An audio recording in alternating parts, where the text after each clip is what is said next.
Números, 4 livros da Bíblia. Gênesis, Êxodo, Levítico e Números. Números, capítulo de número 13.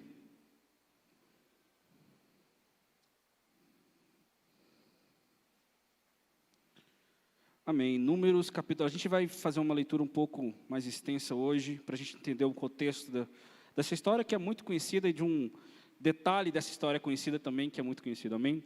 Então, Números, capítulo 13, a partir do verso 25. Diz o seguinte... Números 13, 25. Depois de passarem 40 dias explorando a terra, os homens retornaram a Moisés, a Arão e a toda a comunidade de Israel em Cádiz, no deserto de Parã. Relataram o que tinham visto a toda a comunidade e mostraram os frutos que trouxeram da terra. Este foi o relatório que deram a Moisés. Entramos na terra a qual você nos enviou e de fato é uma terra que produz leite e mel com fartura. Aqui está o tipo de fruto que há nela. Contudo, o povo que ali vive é poderoso e suas cidades são grandes e fortificadas. Vimos até os descendentes de Enac. Os amalequitas vivem no Negueb, os hititas, jebuseus e amorreus vivem nas regiões montanhosas. Os cananeus vivem perto do litoral do mar Mediterrâneo e no vale do Jordão. Caleb tentou acalmar o povo que estava diante de Moisés. Vamos partir agora mesmo para tomar a terra, disse ele, com certeza podemos conquistá-la. Mas os outros homens que tinham feito com ele o reconhecimento da terra discordaram e falaram, não podemos enfrentá-los, são mais fortes do que nós. Então espalharam entre os israelitas um relatório negativo sobre a terra, dizendo, a terra que atravessamos, ao fazer o reconhecimento, devorará quem for morar ali. Todas as pessoas que vimos são enormes, vimos até gigantes, os descendentes de Enac. Perto deles, nos sentimos como gafanhotos e também era assim que parecíamos para ele. Vamos ler 2 versículos do 14. Então toda a comunidade começou a chorar em alta voz e continuou em pranto a noite toda. Suas vozes se elevaram em grande protesto contra Moisés e Arão, dizendo, se nós tivéssemos morrido no Egito ou até mesmo aqui neste deserto. Amém? Vamos orar novamente. Muito obrigado, Pai, pela Tua palavra, que é viva e eficaz e não volta vazia. Minha oração essa noite é que essa palavra encontre morada em nossos corações. Pai, em nome de Jesus, todo espírito de dispersão caia por terra, que o Senhor possa ter liberdade para falar, Pai, em nome de Jesus, que o Senhor cresça, somente o Senhor, que o Senhor nos encha com a Tua sabedoria, com a Tua graça, com a Tua proteção. Fala conosco, Pai, em nome de Jesus, fala com a Tua igreja, Pai, fala com a Tua igreja, em nome de Jesus. Amém. Uma história muito conhecida por todos nós, a história de Josué e Caleb, e é um detalhe de uma história também bastante conhecida. O relato, talvez uma das histórias mais conhecidas da Bíblia, é essa peregrinação do povo de Deus, né, quando saiu da escravidão do Egito. É muito interessante nós entendermos, primeiro, o contexto geral do que está acontecendo aqui. A gente sabe que essa história dessa peregrinação é descrita não só em um livro da Bíblia, ela começa lá em Êxodo, e Êxodo é considerado onde o povo está redimido, onde há uma redenção daquele povo. O próximo livro, que é o livro de Levítico, é onde o povo começa a entender a adoração. A gente diz que é o povo está adorando. E aqui nesse livro de Números, é onde mostra o serviço. Olha só, então, um povo em Êxodo redimido, em Levítico um povo adorando, e agora um povo que tem que mostrar o serviço. O livro de Números é um livro em que mostra que o povo tem que fazer, tem que servir, tem que caminhar, tem que marchar. E um detalhe que chama a minha atenção é que é neste momento que o povo falha. É no momento de servir, é no momento de caminhar, é no momento da prática que eles falham. O relato do livro de Números é literalmente contando uma peregrinação que era para durar poucos meses e durou anos, por causa da falha no serviço. Nós estamos diante de um texto em que 12 espias foram enviados para a terra de Canaã, para enxergar uma promessa que foi feita àquela nação. Em Êxodo, no capítulo 13, no verso 5, Deus ele dá um endereço que o povo de Israel ia estabelecer. O povo de Israel ia à terra de Canaã, ia até os cananeus e iria vencer, e iria herdar aquela terra. Diferentemente, por exemplo, quando Deus faz uma promessa para Abraão, a promessa de Abraão foi o seguinte: Abraão, sai da tua terra, da tua parentela, e você vai para uma terra em que eu vou te mostrar. É mais difícil você receber uma promessa quando você não está vendo o destino e não sabe. Aqui o povo sabia o destino. Aqui o povo sabia que ia à terra de Canaã. E olha só, 12 homens foram enviados para confirmar a promessa de Deus. Eles enxergaram com seus próprios olhos que era realmente aquilo que Deus tinha falado e tinha prometido para eles. Só que o medo tomou conta de Israel. 10 homens influenciaram uma multidão. O medo.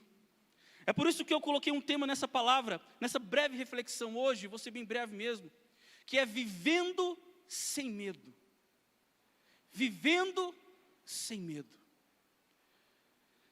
O medo, ele é um sentimento que todos nós experimentamos. Tem diversos medos. Se você for pesquisar ali sobre medos, sobre fobias, tem várias.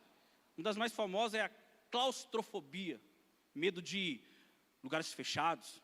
Mas tem gente que tem medo de altura, tem gente que tem medo de escuro, tem gente que tem medo de falar em público. Acredite que tem gente que tem medo de barata. Quantos têm medo de barata aqui? Olha aí, alguns têm medo de barata. Mas o medo, ele é um sentimento que ele vem e que nós, como humanos, nós sentimos medo. Quando eu estava estudando um pouco sobre essa questão do medo, eu vi um termo que é a teofobia, que é o medo de Deus, ou da religião, que é o medo da parte divina, assim, sabe? E, infelizmente, muitas pessoas, elas perdem as bênçãos por medo de Cristo, por medo de se envolver. Então, o medo, ele faz parte da nossa experiência de vida, vamos dizer assim. Só que nós temos que entender uma coisa. O medo, algumas pessoas dizem que o medo pode ter um lado bom, um lado em que nos faz ficar em alerta, o lado que nos faz não ser complacentes. Por exemplo, toda vez que eu vou subir no púlpito como esse, ou em algum outro lugar que eu vou falar, eu sinto um pouco de medo.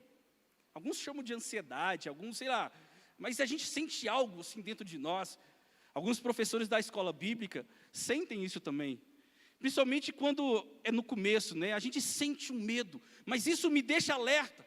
Isso me faz entender que não é por mim. Isso traz um lado bom. O medo pode ter isso.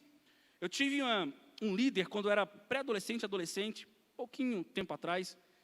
E a gente tinha um grupo de teatro, a gente levava devocional. E eu nunca me recordo, porque a gente ficava muito nervoso antes de apresentar alguma coisa, suava frio, né? Eu nunca me recordo que esse líder na época falou para mim, falou o seguinte, ó, tá no caminho certo. Se você não sentir isso que você está sentindo agora, aí você tem que se preocupar. Tem que sentir isso. Esse medo que é o temor, né? Aliás, Provérbio fala que o princípio da sabedoria é o temor do Senhor. Só que, mesmo tendo esse lado bom, o que pega mesmo é o lado ruim do medo. É que o medo nos paralisa, é que o medo nos faz retroceder, é que o medo faz a gente nos esconder. Desde a criação, isso vem enraizado na humanidade. Adão e Eva pecou contra o Senhor, e a única coisa que eles conseguiram fazer depois foi se esconder. Até de Deus.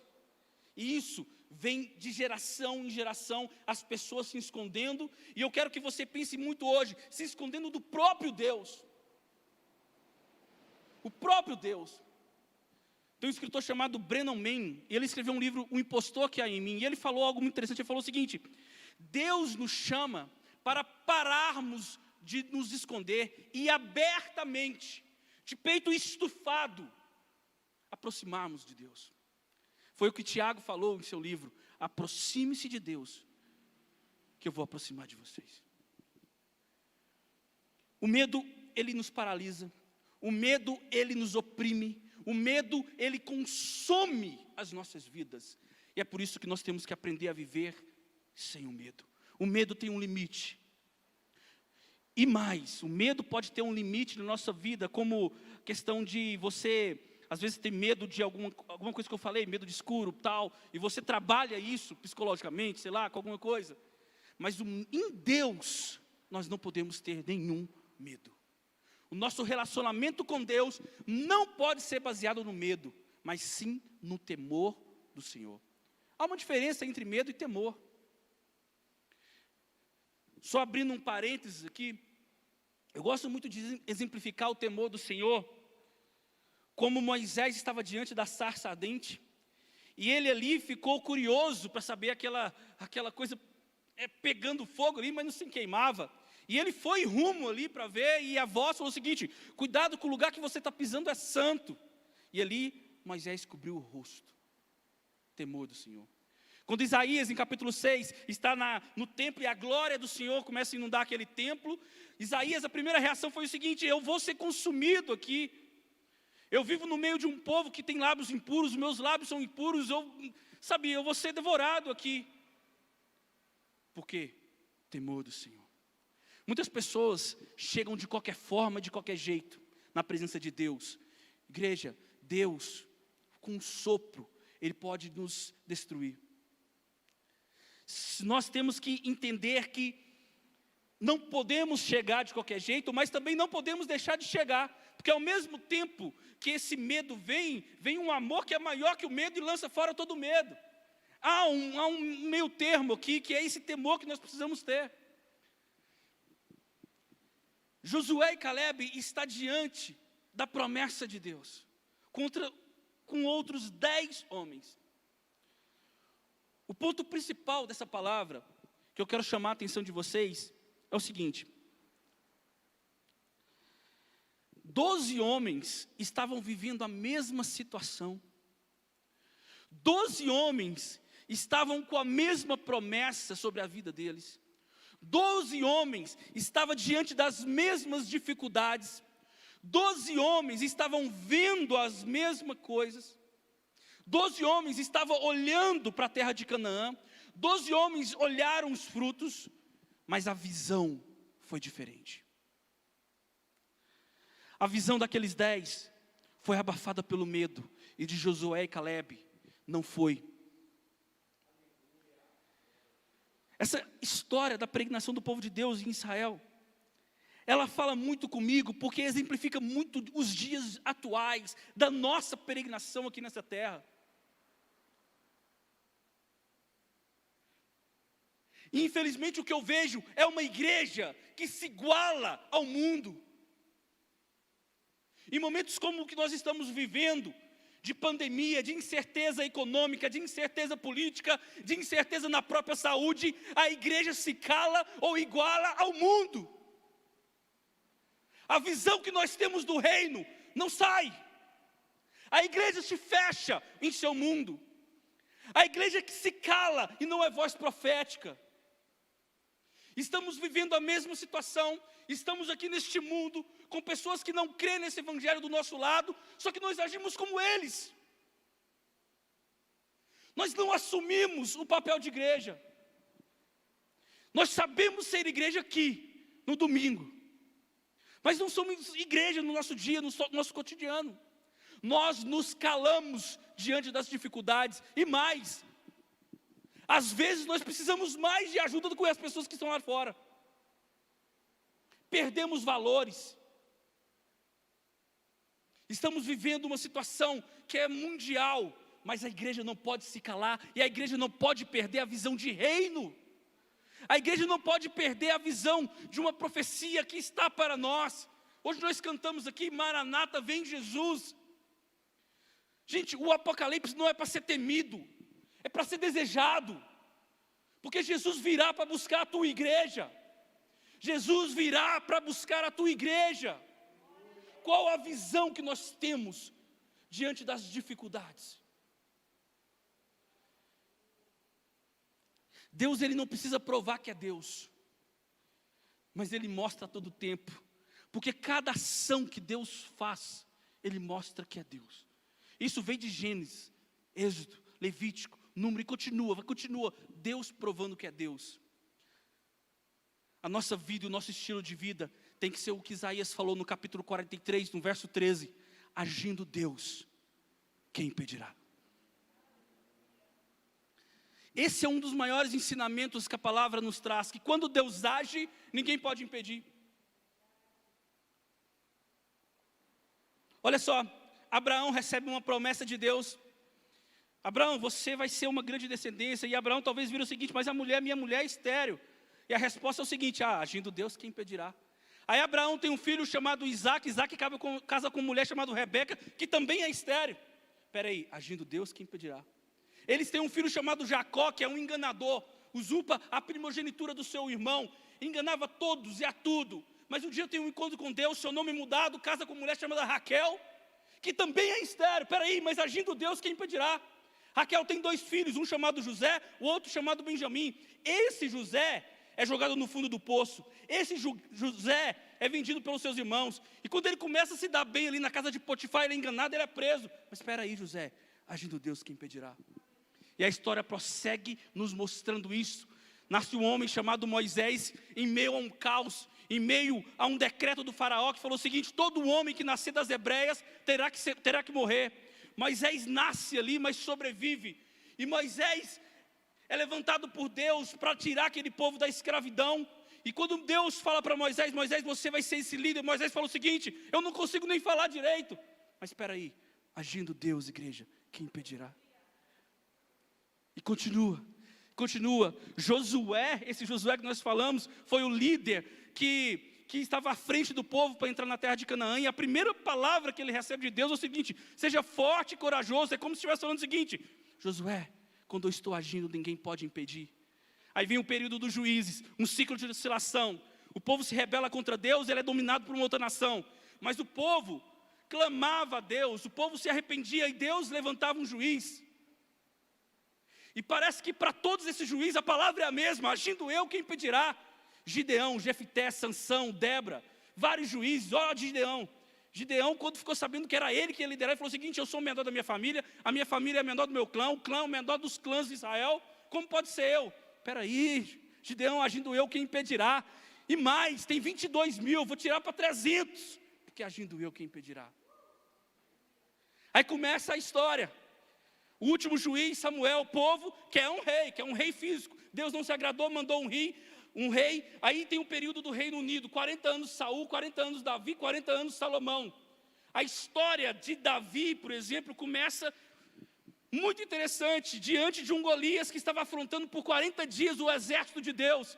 E Davi simplesmente pula lá na frente o seguinte: quem é esse incircunciso? Agindo Deus em nossa vida, quem impedirá? E começa. O reino se divide, parte norte Israel, parte sul Judá. Israel não teve nenhum rei fiel ao Senhor, mas muitos deles viram a mão de Deus. A parte sul houve alguns reis fiéis ao Senhor, e toda vez que eles clamavam, a mensagem era: agindo Deus, quem impedirá?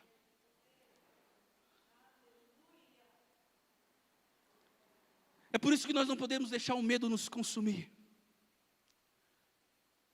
É por isso que nós não podemos deixar o medo nos paralisar. É por isso que nós não podemos deixar o medo nos amarrar. O que o medo faz com a gente? 3 coisas. O que o medo faz com a gente? Primeiro, o medo nos faz olhar para trás. Iniciamos a leitura desse texto e no capítulo 14 a gente leu que o povo de Israel murmurou contra Arão, falando o seguinte: era melhor que a gente morresse lá no Egito ou até aqui nesse deserto. Um povo que já tinha desfrutado do medo. Um povo que viveu um medo de uma escravidão de mais de 400 anos. E agora eles queriam voltar para esse medo. Às vezes nós olhamos para trás, porque é mais fácil nós vivemos uma coisa ruim que a gente já viveu, do que uma incerteza de um futuro. Nós agimos dessa forma. O medo de prosseguir, o medo de ir adiante. A nação de Israel olhou para trás, desejou o Egito, desejou a escravidão. Olha o que o medo faz com a gente. A gente deseja a escravidão. nesse capítulo 14, depois se você puder estudar um pouco essa parte, capítulo 14, eles estão à beira de Canaã, igreja. Eles estão muito próximos de Canaã, tanto é que é de lá que Moisés envia os espias. Só que por causa dessa murmuração, eles começam a dar voltas. Por causa que o medo tomou conta desse povo.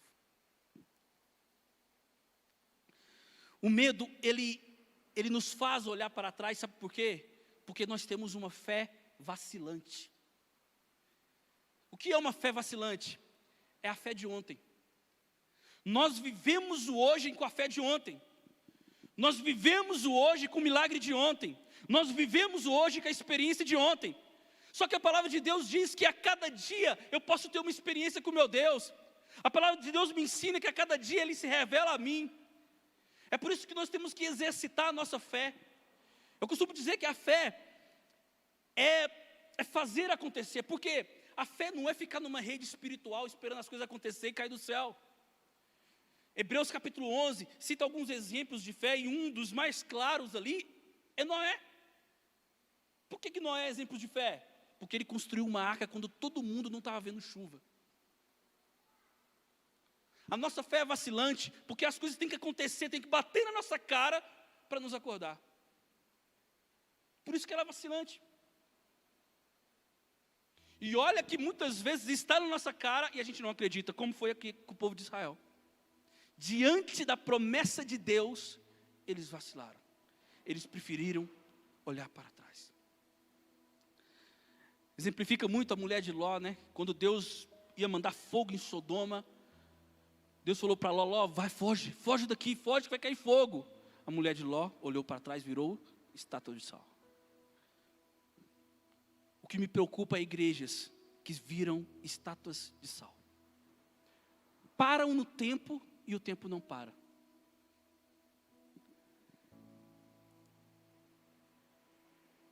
Primeiro Coríntios 13 fala que quando eu era menino, eu pensava, eu agia como menino. Agora que eu cheguei a ser homem, eu deixei as coisas de menino. A igreja precisa de um crescimento. A igreja precisa de um amadurecimento. Porque senão ela vai ser dominada pelo medo. O medo faz a gente olhar para trás porque o nosso foco está errado. O nosso foco está no passado. O nosso foco está em nós mesmos. O nosso foco está nas nossas vaidades. O nosso foco está nos nossos desejos. O nosso foco está nos nossos problemas e não no nosso Deus.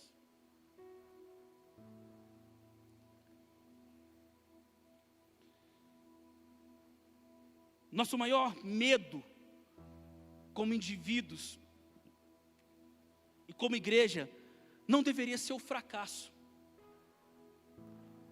mas sim o sucesso nas coisas que não têm valor. Essa frase está no livro Louco Amor. Nós focamos naquilo que não tem valor, nós invertemos, nós confundimos bênção espiritual com material. Se eu chegar de carro zero ali, a pessoa fala assim, nossa, está sendo abençoado, hein? Agora se o meu carro pifa ali na esquina, eu estou em pecado. Nós confundimos. O medo vai tomando conta. O nosso foco é errado, a nossa fé é vacilante e nós não conseguimos avançar. O que Paulo falou em Filipenses 3, esquecendo-me das coisas que para trás ficam, eu prossigo adiante. Então a primeira coisa que o medo faz em nós é que ele nos faz olhar para trás. A segunda, ele faz com que a gente viva com limitadas bênçãos. O medo faz com que a gente viva com limitadas bênçãos. Por quê? Porque nós esquecemos do poder de Deus. É uma coisa meio ilógica você ser abençoado por Deus e esquecer de Deus, mas acontece muito. Essa história aqui não retrata somente um povo singular, retrata os nossos dias de hoje. Um povo que viu o mar vermelho se abrir, um povo que viu 10 pragas e nada aconteceu com eles, um povo que viu o maná cair do céu, água da rocha, um povo que tinha uma coluna de nuvem durante o dia, uma coluna de fogo durante a noite. Só que parece que eles colocaram isso tudo num saco e jogaram fora, por causa do medo. O medo impede nós de recebermos aquilo que tem para receber. O medo nos paralisa de forma que eu não vou ser aquilo que eu quero ser, pelo medo. Quantas pessoas que começam bem, começam engateando, aí depois vai levantando, vai correndo, aí começa, e vacila e perde. Limitam as bênçãos, não conseguem romper barreiras. Quantos ministérios na igreja não são rompidos pelo causa do medo, igreja? Lembre de pessoas que estavam com você. Eu tenho vários exemplos de pessoas que choraram comigo, de abraçaram, que sentiram a presença de Deus, que vivenciou o milagre, mas que se perdeu, chegou numa barreira que não passou.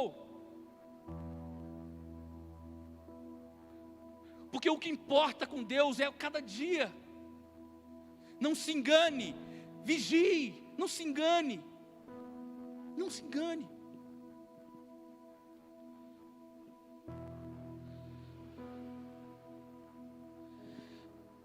Eu gosto muito de uma passagem em Êxodo capítulo 17, que conta que Israel estava enfrentando os amalequitas. Olha só. E Moisés, ele ficou com os braços estendidos. Quando ele estava com os braços estendidos, o povo estava prevalecendo.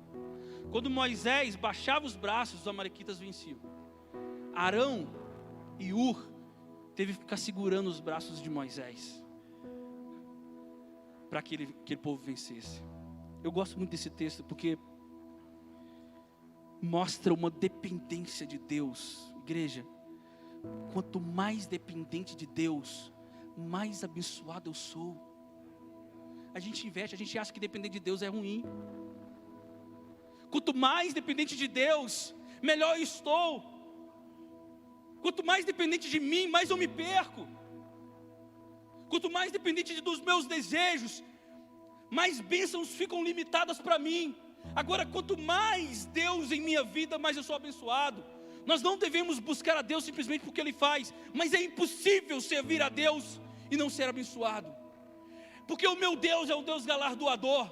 Porque o meu Deus é um Deus que escuta o nosso clamor. Porque o meu Deus é um Deus que escuta a nossa oração. O meu Deus é um Deus real. Limitamos as nossas bênçãos com medo de envolver com Deus, de depender de Deus. Nós temos desejos demais, vaidades demais. Salmos 27 diz o seguinte: o Senhor é a minha luz e a minha salvação, de quem terei medo? O Senhor é a força da minha vida, de quem terei medo? Quando os malvados, meus adversários, meus inimigos investiram contra mim para comer a minha carne, tropeçaram e caíram. Ainda que um exército me cercasse, o meu coração não temeria. Ainda que a guerra levantasse contra mim, nele eu confiaria. Uma coisa eu pedi ao Senhor e buscarei: que eu possa morar na casa do Senhor todos os dias da minha vida. Não tema, igreja. Agindo Deus em sua vida, quem impedirá?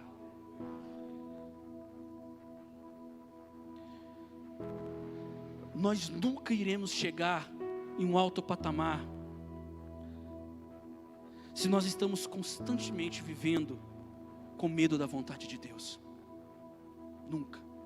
Preste atenção. A vontade de Deus nunca irá te levar onde a graça não pode te manter. Eu vou repetir. A vontade de Deus nunca irá te levar onde a graça não pode te manter. Se jogue, igreja. Se jogue. Se jogue nos braços do nosso Pai. Se jogue. Se jogue. O medo faz com que a gente olhe para trás. O medo faz com que a gente viva com limitadas bênçãos. E o último, e o pior, o medo faz com que a gente esqueça do plano de Deus. Esse é o pior. Esse é o caminho da apostasia. Quando eu esqueço o que Deus tem para mim, quando eu esqueço do plano de Deus, eu estou no caminho de abandonar tudo. Pedro: estou contigo, Jesus, não abro, tal, nega Jesus, Jesus é crucificado, e o que o Pedro faz? Esqueceu dos planos de Deus para ele. Pedro tinha uma palavra para a vida dele. Pedro tinha uma palavra de que ele seria um líder. Só que depois que Jesus morreu, Pedro ele volta ao passado para pescar. Ele esqueceu do plano de Deus. Quantas pessoas estão indo para o barco errado? Só que hoje, não importa se você está no barco errado, olha lá para frente que você vai ver Jesus te chamando. Como foi com Pedro? Pedro pulou do barco e foi correndo a Jesus, porque Jesus sempre tem uma palavra para nós. Não esqueça dos planos de Deus. Nunca esqueça do plano de Deus para a sua vida. O medo faz com que isso aconteça. O medo nos cega, o medo nos amarra, e talvez é uma das grandes armadilhas do diabo, nos amarrar para que a gente não consiga viver a vontade de Deus. Igreja, o medo é tão perigoso que ele causa divisão nos nossos relacionamentos, no nosso casamento. O medo causa divisão. Por isso que em 2 Timóteo, no capítulo 1, no verso 7, Paulo fala para Timóteo: Timóteo, Deus não te deu um espírito de medo, mas um espírito de poder, ou seja, um espírito de coragem. E o que nós precisamos hoje é de coragem. O que nossa família precisa hoje é de coragem. O que os nossos relacionamentos precisam hoje é de coragem. O que a nossa igreja precisa hoje é de coragem. O que o meu ministério precisa hoje é de coragem. O que as minhas amizades precisam hoje é de coragem. E eu não vou me calar como igreja. O medo faz com que eu esqueça dos planos de Deus.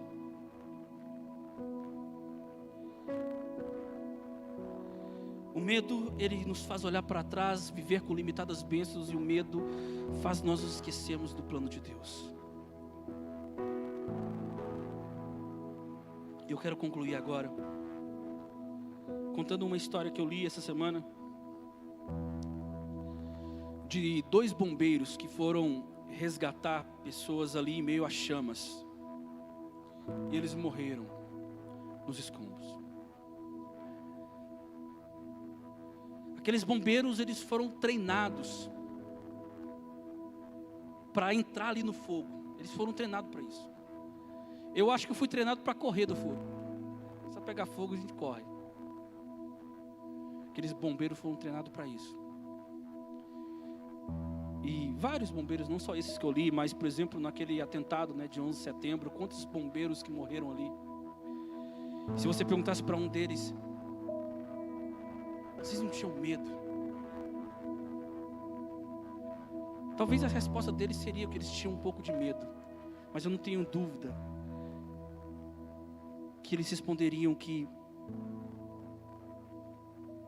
eles não pararam porque as suas mentes estavam focadas na missão.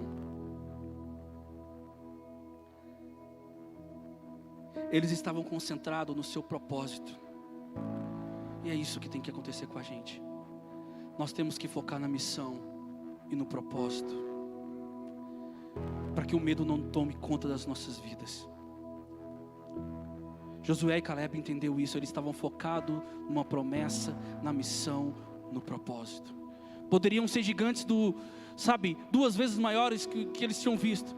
Aliás, poderiam ser muralhas que tocavam o céu. Mas quando Deus está, nada disso é impeditivo. Eu quero que você se coloque na seguinte situação hipotética. Pense que é você. Pense que é você que está indo ser espia naquela terra de Canaã. Imagine que essa missão foi dada a você. Você está indo, você sabe da promessa. Você está indo lá para conferir se é realmente o que Deus tem falado. Você chega diante da terra de Canaã e você vê que é exatamente o que Deus falou. Mas você vê que não vai ser fácil. E você retorna para o acampamento. Qual o testemunho que você tem dado? Qual o relatório que você passa? Eu vou atualizar para hoje. Diante da sua fé que você professa, diante da sua esperança que você professa, qual é o relatório que você tem dado hoje perante as pessoas que estão ao seu redor? Entenda você como um forasteiro e estrangeiro desse mundo, como um espia para testemunhar o que Cristo é. Igreja, nós temos uma fé que nós professamos, nós temos uma esperança de uma vida eterna, nós estamos caminhando para o arrebatamento da igreja, nós vamos viver a eternidade com Deus eterno. Qual o relatório que você tem feito? E olha só, o mundo não quer palavras bonitas, o mundo quer atitudes concretas. O mundo não quer um relatório somente de um domingo, o mundo quer um relatório de uma vida cotidiana com Deus. O que você tem relatado daquilo que você professa, igreja? O que você tem relatado? Isso é muito interessante, muito importante, porque é a essência do entendimento do nosso propósito. Eu preciso focar no meu propósito, mas eu preciso entender o meu propósito. Romanos capítulo 8, no verso 17 fala o seguinte: se somos filhos, então somos herdeiros, herdeiros de Deus e co-herdeiros com Cristo. Olha só, se de fato participamos dos seus sofrimentos, para também participarmos da sua glória. E ele encerra falando o seguinte: considero que todos os nossos sofrimentos atuais não podem ser comparados com a glória que está reservada. Não tema, igreja, não tema, não tema. Você é um testemunha desse evangelho, você é um proclamador desse evangelho. Agindo Deus, ninguém pode impedir. Amém? Vamos colocar de pé.